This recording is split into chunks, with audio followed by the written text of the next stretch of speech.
Stéphane, bonjour. Bonjour. Alors on s'est fait peur avec l'Italie fin mai. L'idée qu'elle puisse sortir de la zone euro a paniqué les marchés financiers, à telle enseigne que les taux de la dette à 2 ans de l'Italie ont bondi de 200 points de base en une seule journée. On n'avait pas vu ça depuis Lehman Brothers, on peut dire ça. Bon, depuis, la situation s'est apaisée et sensiblement, notamment avec les déclarations du ministre des Finances italien, M. Tria, qui a dit « Nous comptons rester dans la zone euro ».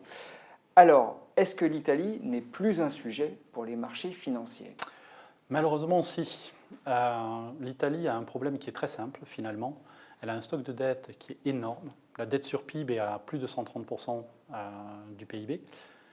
Et en même temps, elle a un taux de croissance qui est très faible. Donc, quand vous avez un ratio dette sur PIB avec un PIB qui est totalement atone, c'est très très difficile de faire baisser ce ratio-là. Alors, il y a une précision à faire, c'est que les Italiens ont très bien géré leur déficit depuis l'introduction de l'euro, c'est-à-dire sur les 20 dernières années. Si on regarde le déficit primaire, c'est-à-dire avant le paiement des intérêts, ils ont eu un surplus qui était important, qui était plus important que celui de l'Allemagne sur la période.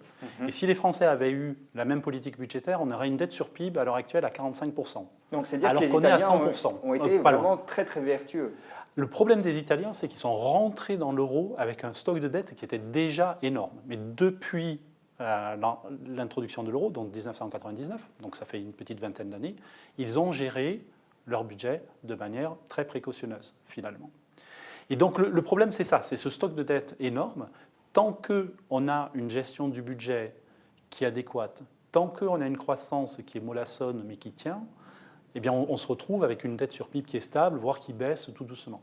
Si on rajoute un petit peu de déficit, très vite, on est sur une situation où la dette sur PIB part de manière exponentielle et ce n'est pas tenable à moyen terme. Or, et le risque, on est vraiment sur le fil du rasoir. C'est le risque puisque le nouveau gouvernement italien compte bien tout de même mener quelques actions qui vont être un peu coûteuses budgétairement. Alors, c'est ce qui était prévu dans les programmes. On a eu le discours de Tria auquel vous faisiez allusion, qui a dit effectivement on va rester dans l'euro, mais il a dit aussi beaucoup de choses sympathiques pour les marchés. Il a dit qu'il voulait continuer à faire baisser la dette sur PIB. Il a dit qu'il y aura une réforme des retraites, mais en faisant attention à la soutenabilité financière. Donc il a un peu coché toutes les bonnes cases. Je pense que le gouvernement italien, à l'heure actuelle, a un vrai problème qui est que s'ils mettent en place leur politique économique telle qu'ils l'ont définie, les marchés vont tout de suite repartir dans le décor et ce n'est pas tenable. Et donc leur marge de manœuvre est assez limitée. J'aimerais qu'on revienne parce que vous nous avez apporté un graphique assez intéressant, c'est l'incidence sur la dette justement d'une augmentation du déficit budgétaire, même minime. Oui. Alors j'aimerais que vous nous commentiez ce graphique. Alors c'est tout simple, vous avez la situation actuelle. Si le déficit ne bouge pas, vous voyez, c'est la première ligne qui descend tout doucement, donc tout va bien. La dette sur PIB se tasse très lentement, certes, mais elle se tasse. Vous augmentez le déficit de 1 point de PIB, votre ligne devient horizontale. Elle augmente légèrement. Très légèrement, oui. Vous augmentez de 2 points, la ligne commence déjà à augmenter. Et là, on a un beau dérapage. Ouais. Donc, en gros, la marge de manœuvre est extrêmement limitée pour le gouvernement italien. Ils ont une marge de manœuvre d'1 point maximum dans une situation où l'économie va bien, où il y a de la croissance, etc. etc. Donc, dit autrement, la marge de manœuvre est quasiment inexistante. Néanmoins, on parle d'économie, très bien, d'une forme de rationalité économique qui n'a pas toujours cours sur les marchés, hein, admettons-le. Mais bon, on est face tout de même à des questions politiques et de souveraineté.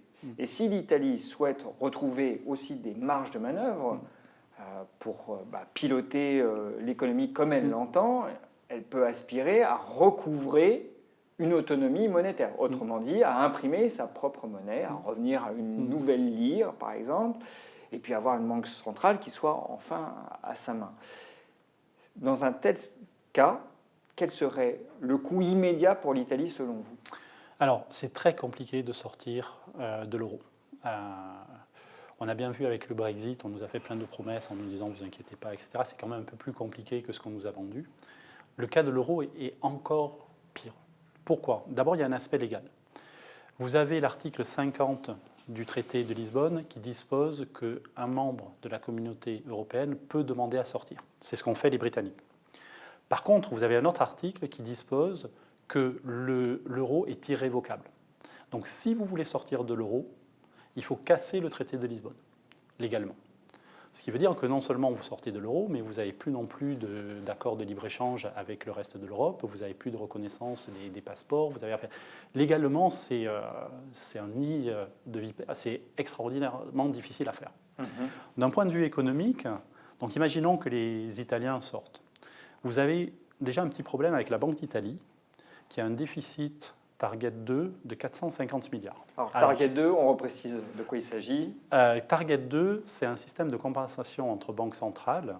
Donc, quand il y a un problème sur le financement du système bancaire italien, de facto, la Banque d'Italie emprunte aux autres banques centrales de la zone euro. C'est juste une écriture comptable. Sauf que c'est une écriture comptable tant que vous êtes dans la zone euro. Si vous sortez de la zone euro... Vous devez réellement cet argent. Voilà. 450 milliards, c'est pas une paille. Donc ça, c'est le premier petit problème. Le deuxième problème, ce sont les banques.